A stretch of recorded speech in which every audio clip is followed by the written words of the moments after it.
Et donc j'ai créé cet ouvrage vraiment dans le but d'aider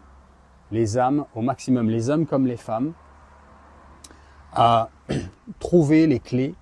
sur comment se comporter dans notre vie affective en 2025,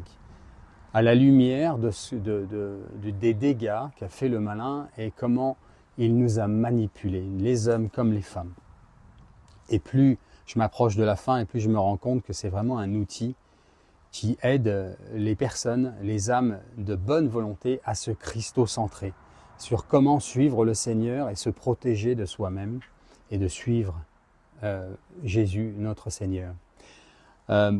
J'ai rencontré un ami hier qui, justement, je fais une brève parenthèse, il me faisait part de la situation en fait, dans laquelle il est.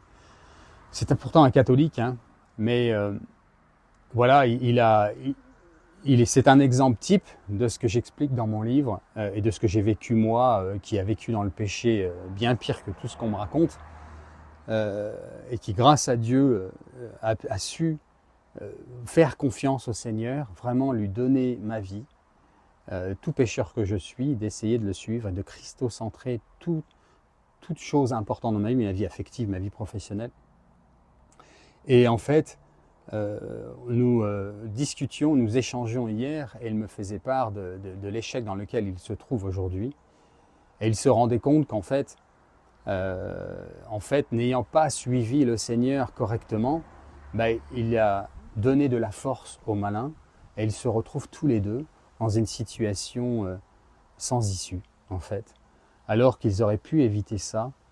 avec les méthodes qui sont données justement dans cet ouvrage qui sera probablement prêt en fin de semaine prochaine. Et donc je suis triste de voir à quel point on est manipulé, à quel point nous sommes faibles, alors que nous avons tous les outils parce que le Seigneur a tout accompli.